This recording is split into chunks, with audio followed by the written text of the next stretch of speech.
Sorry about that. I had a phone call. But yeah, so Anna got her buck, and then from there we hunted.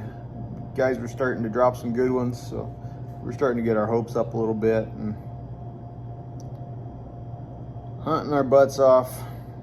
I passed on, well, before Anna killed hers, I passed on one little one in a spot where it would be easy to take her back and get it, and we never could go back and find it. So I'm glad it worked out where we got her that one that she ended up with. But yeah, then after that I got a wild hare one morning and decided to go cruise an area that in the past has produced a lot of good deer for a lot of guys. We've seen a few in there, just we never really hunted that area a lot with shotguns and whatnot. So I cruising in, and that's the one you see here at the beginning of the video. My second fork and horn of the year.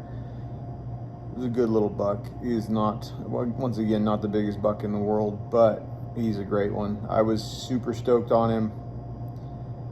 I was headed in, and I passed the spot where he was at, and there was nothing there. I didn't see anything on the way in. Excuse me. And so I got to the end of the trail there and turned around and came back out, and I looked up in the same spot I looked before, and there he was, standing there big and proud. He wasn't really looking at me, he was looking over me and past me, so there may have been something else there that I didn't see, but I saw him, and threw a slug in the old 1100 and put it right on his shoulder and let him have it, and he took off running up the hill. I knew I hit him. I knew I hit him good. There was no doubt in my mind on that, but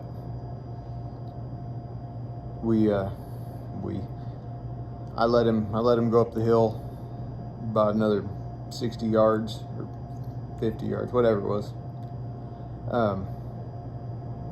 Getting my crap together to go up and find him, and instead of going to where I shot him and looking for blood, I went to the last place I saw him and looked for blood. And once you get to the last place you see something, usually or sometimes, you don't always remember exactly your bearings of where you were at. So I couldn't find any kind of track or sign or anything. I was starting to freak out a little bit. I did a little bit of a grid up there for about 10 minutes and couldn't find anything. And then it dawned on me, hey dummy, go back down, go back and find the spot he was at where you shot him, and then you should be able to find something, some kind of sign, and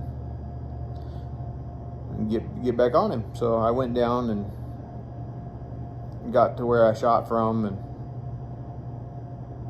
double checked where he was at when I shot, and I walked up there, and it was like 70 yards or whatever I just said, and I looked around for a couple minutes and I wasn't finding any kind of blood. I knew I hit him.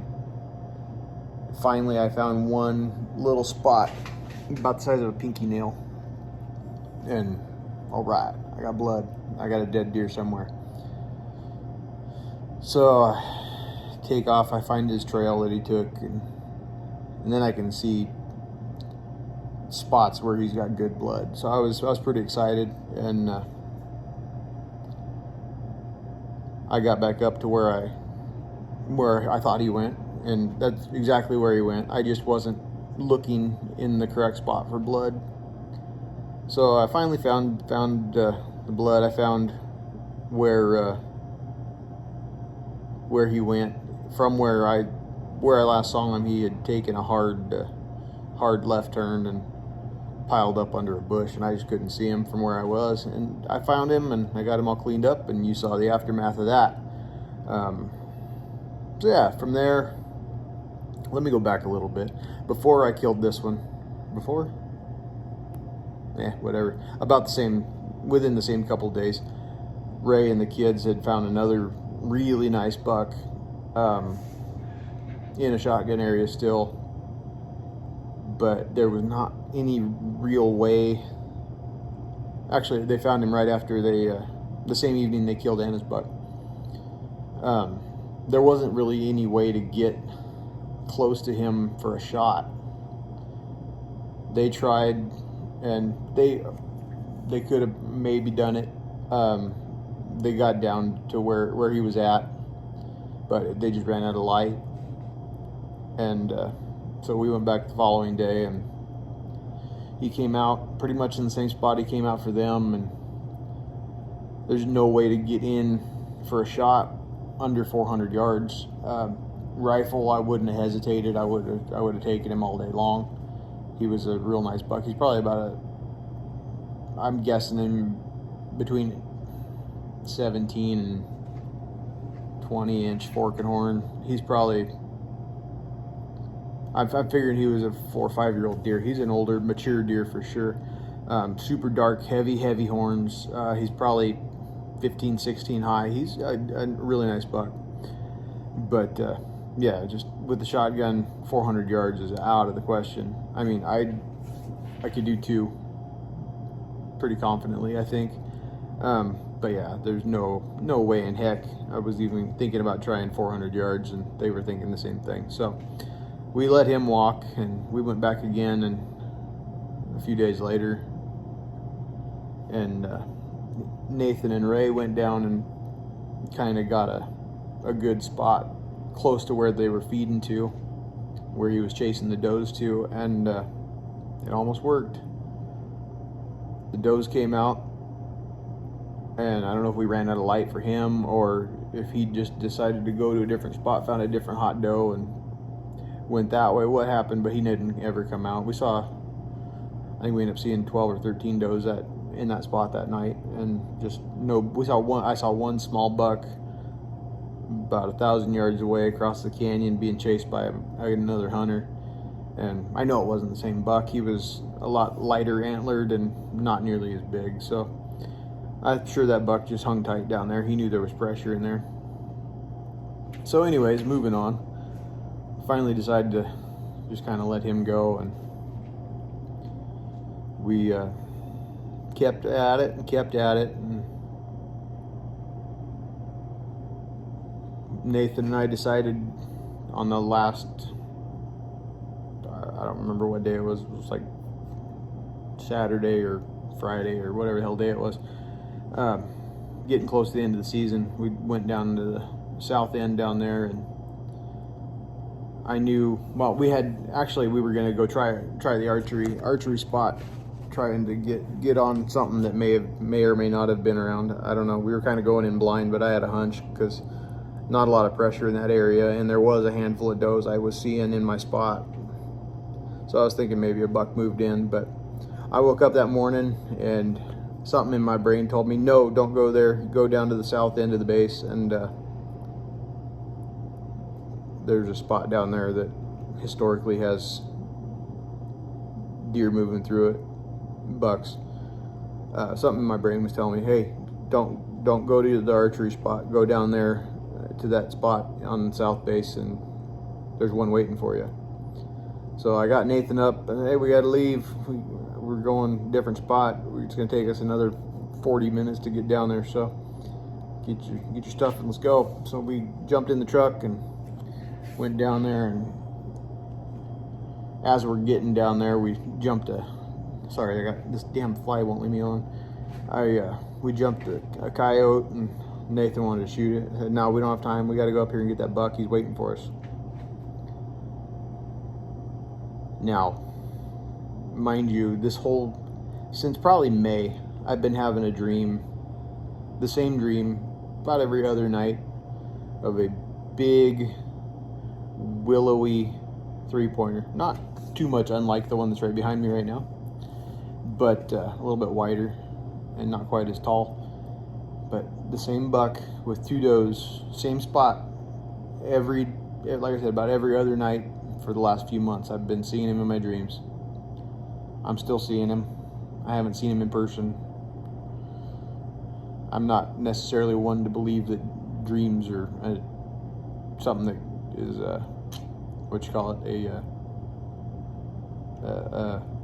an omen or whatever. But I do believe it influences life. But anyways, we got down there and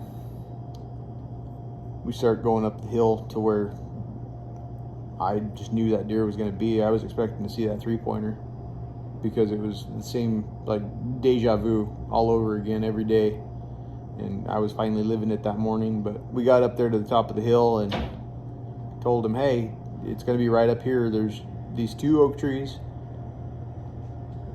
There's tree, gap, tree. So he's going to be right there in that gap with at least 1 doe. And we got up there, cleared the first tree, cleared the second tree, and then the gap, I see legs. I'm like, oh, Nathan, here he is, get ready. So Nathan jacks around in and gets out and gets on and doe's right there, and there's that doe, about 4 spikes, and Nathan's little fork and horny shot. Once again, not a little buck, but he's probably a 3-year-old deer. Nice little, almost identical to the second buck I killed. Just like our first ones were identical, almost the second ones are almost identical as well. So he dumped that one, and he went about 10 yards and piled up. We got him all taken care of. And mind you, I have no idea why I didn't hardly video this season. I just wasn't feeling it, and I wish I had, because I had lots of opportunity. So anyways, we got those ones done. We're all done, and I get a call from a buddy. He's got a spot, and this is Katie's first year with deer hunting, or hunting at all, really. I got her that pig. I'm sure you guys saw on social media a while back. So yeah, I got her a pig. I got me a pig that trip, and with the forest closed, I really didn't have any opportunity to get her the deer I was hoping to. I had a couple. I was actually hoping to get her on the one I missed in archery season. That would have been a good one, but it didn't work out. They closed the forest. That part of the forest was closed already because they're doing some road work down there and whatever. Conveniently, I guess. But anyways, I got a call from a buddy. He said, hey, let's get your wife on a buck. So hey, sounds good. So we jump in the truck and run out there and cruising the vineyard. And we found her a good little fork and horn. It ended up actually having a tiny little drop tine, so I'll call it a 3 and 2, but it was a great first buck. She dumped it perfectly in the vineyard. One shot, 80 yards right through the Boilermaker or boiler room, pump station, whatever you want to call it. She got it. She was ecstatic, and well, you know what? I think we can do better. Why don't you go get her second tag, and we'll do it. We'll do it again. So we ran to the store after we got the deer in my cooler here, and I got her second tag, and we go out the next day and cruising around, and we saw a nice little, maybe 12-inch wide fork and horn, probably 2-year-old deer. Not anything crazy, but he was really cool. He was still in full velvet at the end of the season, which was, I mean, that would have been really cool to shoot a velvet buck for a second deer. 25 years into this, and the only velvet deer I've ever shot at, I lost him. I couldn't find him. That's the only deer I've ever not been able to find. So anyways, we sitting trying to put a play on that velvet buck for 20-25 minutes. He finally feeds up over the mountain, and we'll come back if we don't find anything else. And we're driving around the property, and finally this nice little 3 and 2 steps out in front of us, and she's trying to shoot it with Nathan's 30-06, and for some reason the bolt's stuck, and for some reason I had decided to throw my 257 Weatherby in the truck. So I hand her my gun. I threw around in it, hand her my gun, and just shoot him, put it on his shoulder. It's gonna have a little more kick, but you'll be fine. Just hold him tight to your shoulder. You'll get him. So long story short, I may have lost another rifle to somebody. She did awesome. hit it just a little far back on that one. He was moving, so, but we got him down. He went about 10 yards and laid down in the grass and expired there. And then the last day came around and we went out, and you saw that with Adam's deer. Good little spike fork. I mean, we try to let the yearling bucks grow, but sometimes, like I said on a couple Facebook posts, sometimes you got to let a kid shoot a spork. Ain't no big deal. I mean, sure, there's bigger deer out there, but when it's your second local deer ever, come on. Honestly, beginning of the season, I probably would have filled my freezer with it. It's legal. It's delicious. Get over it. So anyways, that's our local season, A-Zone season here in a nutshell. I'm glad you guys are tuning in. I'm glad I get to check in with you guys. We're going to be leaving here in just a couple of weeks, heading to Wyoming for antelope. We're going to catch the end of antelope season, which is possibly a mistake, but I have a strong feeling we'll be okay. Me and Nathan and Ray and Adam are all going. We have 4 tags between us for that. We're going to hopefully fill 4 tags. They're either sex tags, so hopefully we should get something. And then from there, we're going to drop down into Colorado. The boys both drew cow elk in Unit 43, and Adam was lucky enough to draw the one leftover youth mule. Try that again. The one leftover youth mule deer tag. So yeah, hopefully we'll be coming home protein heavy. Wish us luck. Thank you guys a lot for tuning in. I really appreciate this. If you guys like it at all, please hit that thumbs up button and click the share button and the subscribe so we can keep these coming. Smash them buttons. Make it known. I'm just playing. But still, thank you guys so much for tuning in. I love doing these for you. I hope I'm entertaining somebody besides myself. Anyways, have a great one. Happy hunting. Check back Butcher Shop Taxidermy. Follow us on Instagram and Facebook and wherever else you can find me. All right, guys, have a great one.